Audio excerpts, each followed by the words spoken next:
దేహమునకు దీపము కన్నే గనుక నీ కన్ను తేటగా ఉండిన ఎడల నీ దేహమంతయు వెలుగు మయమయుండును.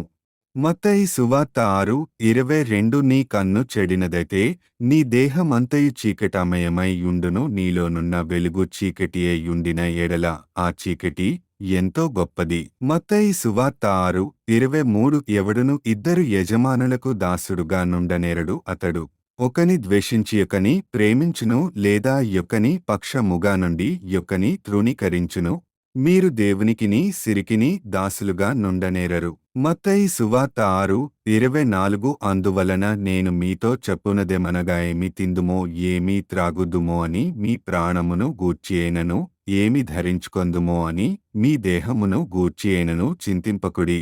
మత్తయి సువార్త 6:25 ఆకాశపక్షులను చూడుడి, అవి విత్తవు కోయవు, కొట్లలో కూర్చుకొనవు, అయినను మీ పరలోకపు తండ్రి వాటిని పోషించుచున్నాడు.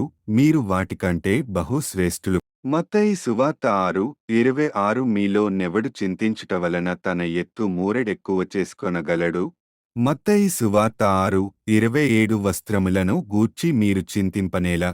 అడవి పువ్వులు ఏలాగు నెదుగుచున్నవో ఆలోచించుడి. అవి కష్టపడవు, ఒడకవు. మత్తయి 6:28 అయినను తన సమస్త వైభవముతో కూడిన సొలొమోను సహితము వీటిలో నొకదానివలెనైనను అలంకరింపబడలేదు.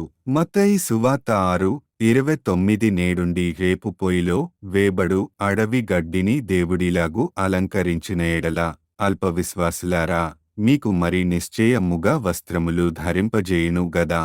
మత్తయి సువార్త 6:30 కాబట్టి ఏమి తిందుమో ఏమి త్రాగుదుమో ఏమి ధరించుకొందుమో అని చింతింపకుడి. అన్యజనులు వీటన్నిటి విషయమై విచారింతురు. మత్తయి సువార్త 6:31 ఇవన్నీయు మీకు కావలెనని మీ పరలోకపు తండ్రికి తెలియును.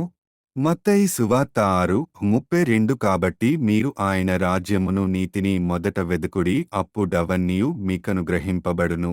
మత్తయి సువార్త 6:33 రేపటిని గూర్చి చింతింపకుడి, రేపటి దినము దాని సంగతులను గూర్చి చింతించును, ఏనాటికీడు ఆనాటికి చాలును.